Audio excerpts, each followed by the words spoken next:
हॅलो गोंयकारां, आयज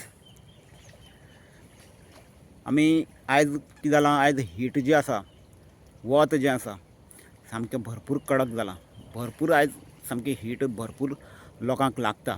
आयज आमी दनपारच्या वेळार म्हणल्यार 10 ते आयज पयलू दनपारचो वेळ म्हणल्यार 12 आसताली, 12 ते 3 पर्यंत आसतालें. पूण आतां कितें जालां, 10च्यानच अशें वत कडक लागपाक लागलें. 10 ते 3, 4, 5 पर्यंत सुद्दां वत सामकें कडक वत लागता. भायर भोंवपाचें ना, परिस्थिती आयज उरोना भायर भोंवपाची. म्हळ्यार आमी आयज खंय भोंवले जाल्यार त्या वतान इतके आमकां त्रास जाता. आमी आतां आयज आमी सिटी बीन खूब कडेन पळयता. त्या सिटीनी बीन आयज कितें आहा, झाडां पेडां कांय नाशिल्ल्या कारणान सगळें वतच दिसता. आनी तें वत आमच्या दोळ्यांतल्यान आमचे भितर वयता आनी आमकां चड जाम करता. आनी ज्या जाग्यार खंय तरी अशी बरी ग्रिनरी आहा, झाडां पेडां आसात, तें पळोवन मातशें तरी बरें दिसता. तशेंच आयज जे कोण आयज फ्लॅटांनी रावपी, टॅरासाच्या घरांनी रावपी जे लोक आसा, आयज सामकी दाट ज्या जाग्यार घरां बीन आसा थंय बीन जाल्यार सारके लोक उकडता आसतले. म्हणजे गरमेन म्हळ्यार ते बॉयल जाता भितरल्यान.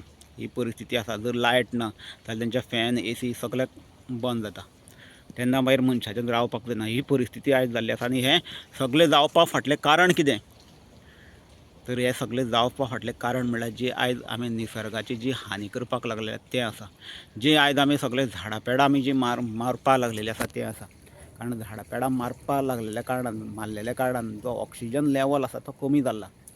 आमच्या जाणट्यांनी, कितके पुर्वजांनी जी आयज आमची झाडां पेडां आमकां रोवन दवरलेलीं, आनी खूब कसलीं झाडां, सगळीं बेश्टी झाडां न्हू, जी आंबे, पणस असलीं झाडां आशिल्लीं. खूब तरेचीं वड, अशें खुबशे झाडां आशिल्ले. जीं झाडां चडशीं आमकां बरें खाणा जेवण दितालीं, फळां दितालीं. ते भायर आमकां बरी सावळी दितालीं, बरो ऑक्सिजन दितालीं. तशें वड बीन आसा ते स्पेशल ऑक्सिजनाकूच लागून ते झाडां आसा. ताका देवाच्या बाबतींत म्हत्व आहा, वड, पिपळ.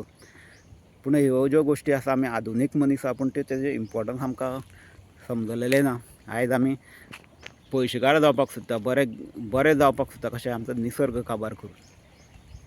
जो निसर्ग जो आमकां आयज जीं सगळीं झाडां पेडां जीं आसा तीं आमकां हवा दिता, जेचे वयल्यान आमचें जिवन जें आसा तें बरे तरेन चलता. म्हळ्यार आमकां बेगीन आमी टायर्डनेस आमकां येयना, आमी एक्टीव उरता. ही ऑक्सिजनाचेर आसता. हो ऑक्सिजन लेवलूच आयज काबार जाल्लो आसा. पयलीं कशें आसतालें, आमी दीसभर काम करून सुद्दां रातचें सुद्दां बरें कितें एक्टिविटीज करताले, खूब एक्टिविटीज करताले. रातचे सुद्दां रातभर सुद्दां भोंवताले. तरी आसतना आमी बरे हेल्थी आसताले, बरे फ्रेश आसताले.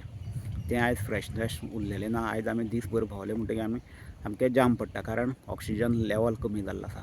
आनी ताका लागून ती इवन सुद्दां आयज जे हीट जी वत जें लागता तेजें फाटलें कारण सुद्दां हो जो ऑक्सिजन लेवल जो हवेन आसा तो कमी जाला. जाका आमी ओझोन लेयर सुद्दां जो म्हणटा, तो जे सुर्याची जी किरणां आसा ती डायरेक्ट आमकां त्रास करिनाशिल्लीं, ती आतां चड त्रास करपाक लागल्या. पयलू इतके आमी दनपारच्या वेळार बी सगळे आमचे आतां भुरगे गांवांनी बीन खेळटाले तेन्ना दनपारच्या वेळार सुद्दां आमी खेळत आसताले, चालू आसताले.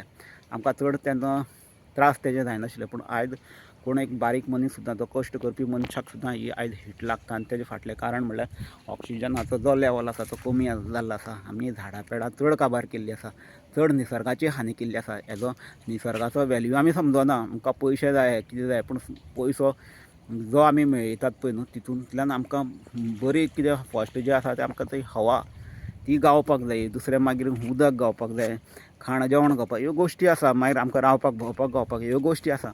पूण आयज हें जें कितें आहा, निसर्गाचे ज्यो गोश्टी आसा, तो निसर्ग आसा, ताका आमी वेल्यू करिना. आनी आमी बरें सोदता. म्हणल्यार आमी खंय वयता हेजो विचार आयज आमी करपाची गरज आसा. आयज आमकां सगळ्या आमच्या फॅमिलीच्या मेंबराचो आमकां मोग आसा. आमकां आमच्या भुरग्यांचो, बायलेचो, भुरग्यांचो, सगळ्यांचो मोग आसा. पूण तांकां राखपा खातीर, तीं सगळीं बरीं उरपा खातीर जर आमी खरें विचार करपाचो आसा तो निसर्गाचो, निसर्ग आमी सांबाळपा, तेन्ना आमची सगळीं बरीं हेल्थी उरतलीं अशें हांव म्हणटा. आयज जे तरेन हो जो उदरगतीच्या नांवार जें कितें आयज कितें चल्लेलें आहा, डिस्ट्रक्शन चल्लेलें आहा निसर्गाचें, हेजे वयल्यान दिसता आयज फुडें गोंयान जो जावपाचो आहा तो फक्त डिजास्टर जावपाचो आसा. डिजास्टर म्हणल्यार हे सगळो जो नेचर आसा तो असो तरेन काबार जातलो, तो फुडें रिकवर जावपाना. अशे तरेचें हे डेवलॉपमेंट चल्लेलें आसा. हेजेर आयज सगळ्या गोंयकारांनी किंवा लोकांनी खरें शातूर रावपाची गरज आसा. देव बरें करूं.